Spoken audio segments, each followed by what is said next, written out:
ఏదైతే అసంఘటిత రంగంలో పనిచేస్తున్నటువంటి కార్మికులందరికీ గత ప్రభుత్వము 5 కార్మిక చట్టాలను తీసుకొచ్చింది.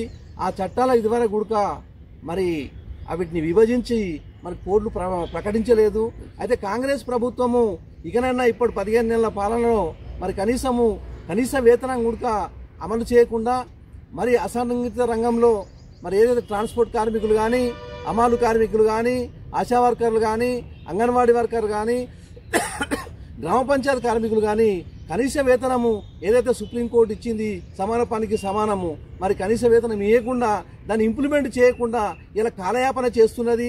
మరి కార్మికులందరూ కదం తొక్కి ఇందిరా పార్కు దగ్గర మరి మా యొక్క సమస్యలను పరిష్కరించే దిశగా మరి అక్కడ భారీ బహిరంగ సభను పెట్టుకుంటే మరి ఇక్కడ జిల్లా కేంద్రంలో ఉన్నటువంటి పోలీసు యంత్రాంగము ఇలా మెయిన్ క్యాడర్ అందరినీ గృహ నిర్బంధం పెట్టి మరి అందరినీ పోలీస్ స్టేషన్లో పెట్టి మరి ఇలా కేసులు పెట్టడం జరిగింది.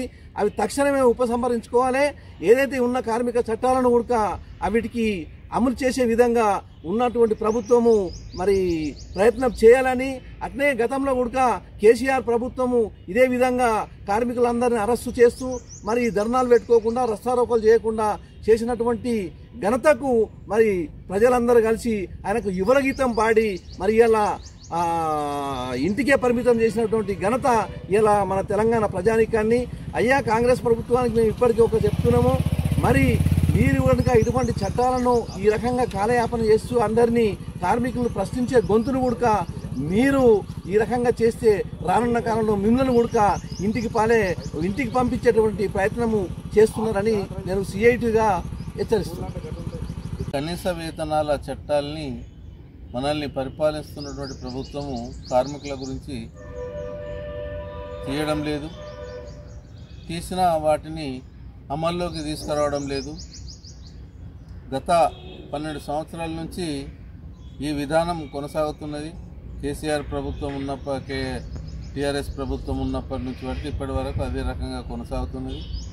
ఈ ప్రభుత్వం వచ్చి అధికారానికి వచ్చి 1 year అవుతున్నది. అయినా వీళ్ళు కూడా ఇప్పటి వరకు దాన్ని నిర్లక్ష్యం చేస్తూ వస్తున్నారు. కాబట్టి ఆల్ ట్రేడ్ యూనియన్స్ ఆధ్వర్యంలో ఈరోజు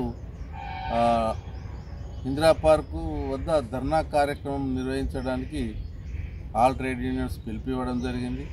ఆ పిలుపును విజయవంతం చేయడానికి మేము వెళ్ళేందుకు ప్రయత్నం చేస్తున్నప్పుడు మమ్మలను పోలీసులు అరెస్ట్ చేసి ఇప్పటి వరకు అంటే 11 గంటల వరకు పోలీస్ స్టేషన్లో ఉంచారు. ఈ విధానం సరైనది కాదు. కాబట్టి వెంటనే ఏదైతే కేసులు రాసుకున్నారో వాటన్నింటినీ విత్డ్రా చేయాలని చెప్పేసి ఇక ముందు కూడా అట్లా అరెస్ట్ చేయడం అనేది సరైనది కాదని చెప్పేసి తెలియజేస్తుంది.